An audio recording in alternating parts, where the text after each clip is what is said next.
तो Abu Dhabi में आज ऑस्ट्रेलिया और भारत के बीच पहला सेमीफाइनल का मैच खेला जाएगा। चैंपियंस ट्रॉफी का यह मैच अबू धाबी में खेला जाएगा और जो टीम इस मैच को जीतेगी वो फाइनल का सफर अपना तय करेगी। अगर भारत इस मैच को जीतता है तो फिर फाइनल का मुकाबला अबू धाबी में ही खेला जाएगा, लेकिन अगर ऑस्ट्रेलिया इस पहले सेमीफाइनल के मैच को जीतता है तो फिर पाकिस्तान में इस चैंपियंस ट्रॉफी के मुकाबले के फाइनल मैच को खेला जाना पड़ेगा। लेकिन इसमें अगर भारत जीतता है तो फिर जो न्यूजीलैंड और साउथ अफ्रीका के बीच जो भी टीम फाइनल में पहुंचेगी उसे फिर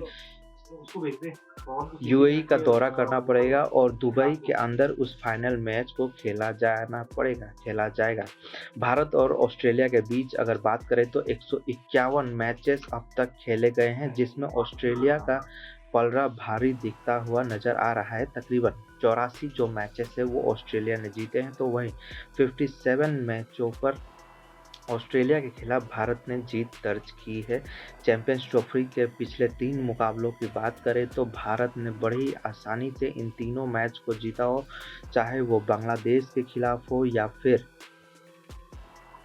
न्यूजीलैंड जिसको भारत ने 44 रनों से हराया था, या फिर पाकिस्तान के विरुद्ध जो भारत ने ज़बरदस्त जो मैच का प्रदर्शन दिखाया था, जिसके बाद पाकिस्तान की टीम चैंपियंस ट्रॉफी से बाहर हो गई थी। इसके बाद भारत सेमीफाइनल का अपना रास्ता तय करने में सफल हुआ था। इससे लग रहा है, और जो मैचेस खेले गए हैं भारत के द्वारा वो सारे मैचेस दुबई में ही खेले गए हैं, तो इसको देखते हुए ऐसा लग रहा है कि ऑस्ट्रेलिया के लिए ये थोड़ा मुश्किल हो सकता है। तो वहीं भारत जो दुबई में खेल रहा है उसके लिए इतनी ज़्यादा तकलीफ़ें होने नहीं जा रही है, क्योंकि तीनों ही मैच भारत की ओर से दुबई में खेला गया है। लेकिन ऑस्ट्रेलिया को भी कम नहीं आंका जा सकता है, क्योंकि ऑस्ट्रेलिया एक बहुत ताकतवर टीम है और अंतिम क्षणों में वो पासा पलट सकता है। उसके पास इतना मादा है कि ऑस्ट्रेलिया किसी भी पारी में, किसी भी क्षण, किसी भी टाइम,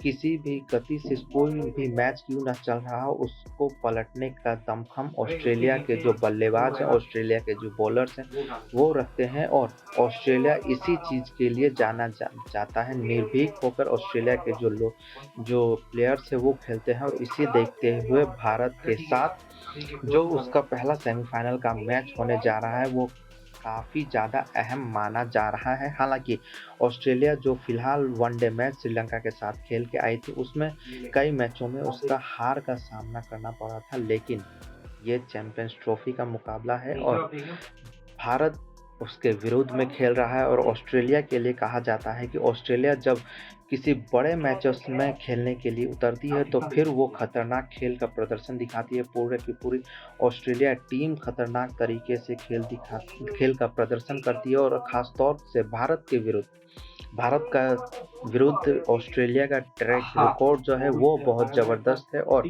भारत के विरुद्ध जो उनके गेंदबाज हैं, उनके बल्लेबाज हैं, वो बहुत ज़बरदस्त खेल का प्रदर्शन दिखाते हैं। तो ऐसा लग रहा है कि दोनों ही टीमें एक दूसरे पर भारी पड़ती हुई नज़र आ रही हैं।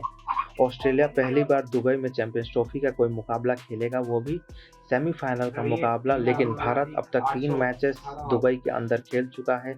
देखना होगा कि आखिर इस सेमीफाइनल के मुकाबले में कौन जीतता है और कौन फाइनल का अपना टिकट पक्का करता है। अगर ऑस्ट्रेलिया इस मैच को जीतता है तो पाकिस्तान में फिर चैंपियंस ट्रॉफी का फाइनल खेला जाएगा, लेकिन अगर भारत इस मैच को जीतता है और भारत अगर फाइनल में पहुंचता है तो फिर पाकिस्तान में चाहे न्यूजीलैंड जीते या साउथ अफ्रीका, यूएई दुबई में फाइनल का मैच होगा। और ये पहली बार ऐसा होगा जब कोई होस्ट कंट्री फाइनल में नहीं पहुंची है और होस्ट नेशन के अंदर फाइनल का मैच नहीं खेला जाएगा। ऐसा पहली बार होगा जब फाइनल का मुकाबला उस होस्ट कंट्री के बाहर खेला जाएगा। तो देखना होगा कि आखिर ऑस्ट्रेलिया और भारत के बीच जो ये पहला सेमीफाइनल का मैच खेला जाना है वो कौन जीतता है। लेकिन देखा जाए एक तरह से तो भारत का जो पलड़ा है वो भारी दिख रहा है, क्योंकि तीनों ही मैचेस भारत ने इसी ग्राउंड पर खेला है और भारत को इस ग्राउंड का एक्सपीरियंस है। जिस तरीके से जो काफ़ी ज़्यादा रन इस पिच पे नहीं बन रहे हैं, कई ज़्यादा जो पेसर हैं उन्हें फ़ायदा नहीं पहुँच पा रहा है, जिस तरीके से जो स्पिनर्स हैं उन्हें फ़ायदा पहुँच पा रहा है और भारत जो 4 स्पिनर्स के साथ इन मैचों में उतर रहा है, उसको इन स्पिनर्स का फ़ायदा होता हुआ दिख रहा है। तो वहीं ऑस्ट्रेलिया के पास सिर्फ़ जंपा एक स्पिनर है, इसके बदौलत ऑस्ट्रेलिया इस मैच में उतरेगी। देखना होगा कि आखिर इस मैच में कौन जीतता है, किसका पलड़ा भारी होता है और कौन अपना फाइनल का टिकट पक्का करता है।